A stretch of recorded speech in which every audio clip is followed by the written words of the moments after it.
Good afternoon, everyone. My name is Elliot Weinstein, and I am currently a graduating senior in the College of Arts and Sciences studying art history and psychology. And I'm also in the 4+1 BA and PH program here at BU, so I'm pursuing my master's in public health as well currently.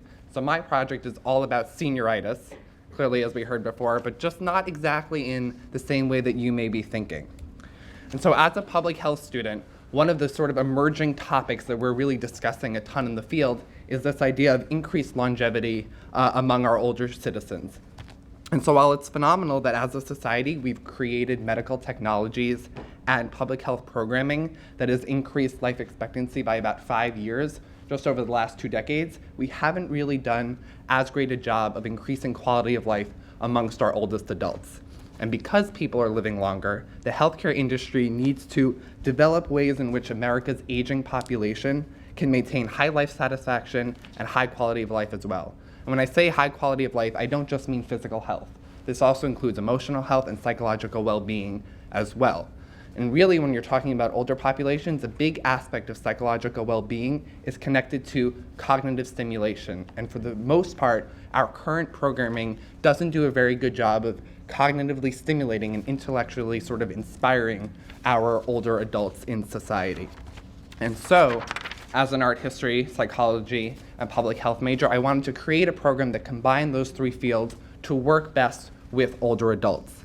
And so my sort of intervention, the purpose of it was to design and test the feasibility of an intergenerational art appreciation program, Creative Arts Now, Voices for an Aging Society, also known as Canvas. It took me forever to come up with that title, which aimed to improve the mental well-being of elders living in institutionalized settings.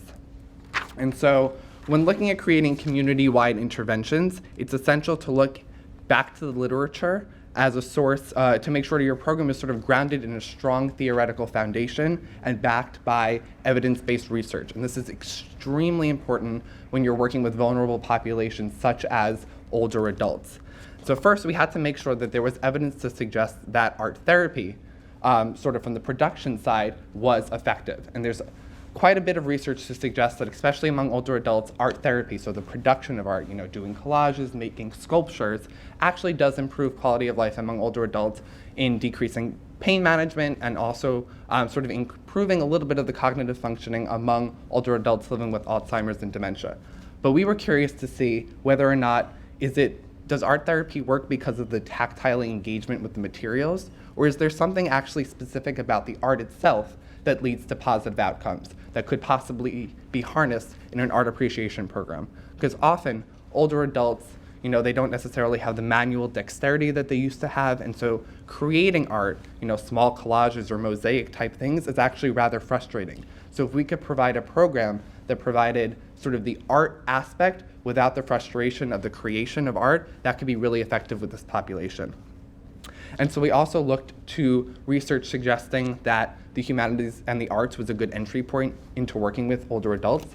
And actually, Ernest Gonzalez over here, he's a professor of social work at our School of Social Work, has been really helpful in sort of the work he's been doing in evaluating a program called Vital Visionaries, which has worked with increasing communication between older adults and medical students so that more medical students would go into geriatric mental health and healthcare to begin with. And the research from that program suggests that art serves as a common space for seniors and younger adults to engage in memory sharing and emotional meaning making, illustrating the potential that the arts and humanities have as a point to sort of increasing connection with older adults and in improving their quality of life. We also look back to Allport in his 1950s theory of intergroup contact theory and the work done by Becca Levy and her associates at Yale, connecting to the effects of ageist stereotypes on younger adults across the lifespan, that actually if you decrease ageist stereotypes among younger adults, it leads to better physical and mental health once they enter older adulthood. We also really looked at the approach of infantilization, and Canvas addressed the negative implications of infantilization of older adults by younger people by creating art appreciation sessions for elders that were age appropriate and cognitively stimulating. So we really wanted to treat older adults like humans, not like feeble-minded children who didn't necessarily have the capacity that they once had in their younger adulthood, but just really give them the respect that they deserved by teaching them something, giving them something to work with. And we also focused our ideas on reminiscence therapy and sort of how we created our weekly sessions, and that we picked themes that would connect to the works of art that would get seniors to think about their current emotions and past memories and the intersections between the two. And so delving straight into sort of the participants and the methodology, we recruited 21 participants from an assisted living facility down in Cleveland Circle, and we had a pretty inclusive eligibility criteria. Anyone over the age of 60 and anyone living in the traditional setting. And all that the traditional setting entailed was that they were residents who had no diagnosis of Alzheimer's disease or dementia and were living not in the memory care unit. And there were two reasons for this. One, I'm not really trained well enough, I think, to work with patients with dementia or Alzheimer's, and so I didn't feel comfortable sort of bringing an intervention to that population. But I think one of the more important reasons was the fact that the majority of the research out there in the literature works with dementia and Alzheimer's patients. And I really wanted to explore the interaction of art on a different, non-cognitively impaired population. So this is just a little example of what a session would have looked like. And so I first would have had, let's say, migrant mother on the right up and ask the residents and participants to go through and just visually analyze the work. What do they see? What are the colors? What's the themes? And then slowly have them, through that discussion, connect that to their current emotional states. And then once we had debates about, does migrant mother make you feel hopeful? Does it make you feel depressed? It's the depression, so probably depressed. We would then go back and have them connect that to past memories. And what was great was that, especially with a photo like migrant mother, most of them lived through the depression, so they really had great memories with that. And that really ties back into this idea of reminiscence therapy. So looking at our quantitative results, just basic demographic information at first. We had an overwhelmingly female population with 20 of our 21 participants being female, and an incredibly white population with all of our participants being white. The average age was 78 years old, and the SES level was upper middle class to upper class. So this connects back to issues with generalizability, but as a quasi-experimental study, as pilot data, this is some pretty rich material that we have. Looking at the graph, we see that 13 participants, or 62% of the enrollees, attended at least 6 art appreciation sessions. We'll call those the participators, while 7 subjects attended 2 sessions or less, and those are the non-participators. And while there were no significant changes within groups over time, participators maintained high levels of quality of life and low levels of loneliness and depression across all 9 sessions, which is great. So art appreciation sessions do not make people depressed. That's a good start. And something we really did see also is that groups differed. So the participators and non-participators differed on their levels of depression and loneliness pre and post test. So actually the people who were scoring high in depression to begin with, they were the ones who didn't come. We couldn't assess whether or not the program was effective for them because they just didn't come to the programming. But looking at the bottom, the 2 line graphs, we can see that the people that did come, they were really interested and they enjoyed it. They scored 4.66 out of 5 on average for interest level in the sessions and 4.62 out of 5 for their enjoyment.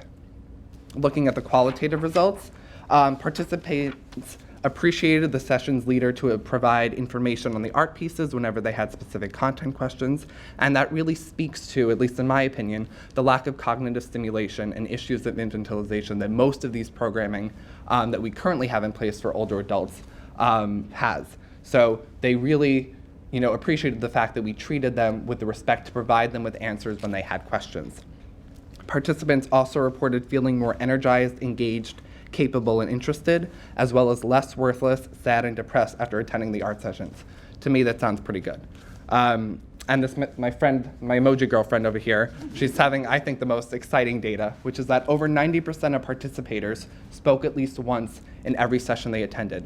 And most of the weeks, actually, everyone that was enrolled spoke at least once. So they were engaged with the material and they were really enjoying it. And so lessons learned, with every sort of research experiment, you're gonna learn a ton of things. Hindsight is 20/20. Field research is so tricky. Randomization is challenging. We actually did randomize at the beginning of our study. We had 11 people that were going to be doing the art appreciation session, 10 people in a control group that was going to play a group Jeopardy game, and Celeste can speak to this. The control group was so bad. They were fighting with each other. They hated it. They said, if I can't go to the art group, I'm going to bed. I'm not staying here. And so the standard of care was so much lower than normal, we got rid of it, invited everyone to participate in the art appreciation session. And while that may have decreased the rigor of the experiment, the point was to improve quality of life. Also, the idea that working with older populations requires different skills. They have many more health concerns, so doing longitudinal research is difficult. And engaging older adults at risk is tough. And that goes back to the idea of those people that were actually depressed. A big symptom of depression is failure to engage with your community and participate in activities. So really, we need to do a better job at reaching those people, identifying them with better mental health measures to really assess who is at risk, and getting them engaged in programming like this is really important for the future. And so just to really end with some major implications, right off the bat, art appreciation programs may offer a practical way to help maintain quality of life among institutionalized older adults. And so we know that it may work for depression, but what about physiological stress levels? Can we see that maybe art appreciation programs have an effect on allostatic load? And what about also with cognitive plasticity? Can we improve cognitive potential of older adults by doing art appreciation programs? And then just possibly, are there effects on other mental health outcomes like anxiety? We need more research, quantitative research, to assess the intergenerational effects of Canvas. If Canvas is going to work and improve the lives of older adults, maybe it could also improve the lives of the younger adults that are volunteering. We don't know. That's something we need to assess on the next round of implementation. Also, we need to look at whether or not, or sort of teasing out the tenuous relationship between equity and efficiency when it comes to public health programming. While this program may have been efficient because it maintained high quality of life amongst the participants, we actually created an unintended consequence, was that we created inequities between the people that really needed the care and those that provided the care. So providing programming that really connects back to engaging those at risk into programming will make a more equitable society, especially with mental health. And the last thing is just looking at the role of other art disciplines on the well-being of older adults. We see that art appreciation has potential. What about theater? What about music? There are people working on music and sort of engaging older adults through song, poetry writing, or a book club. Sort of the possibilities are endless, and that's really where we have to find the intersections between the social sciences and the humanities to really unlock the potential. Thank you so much.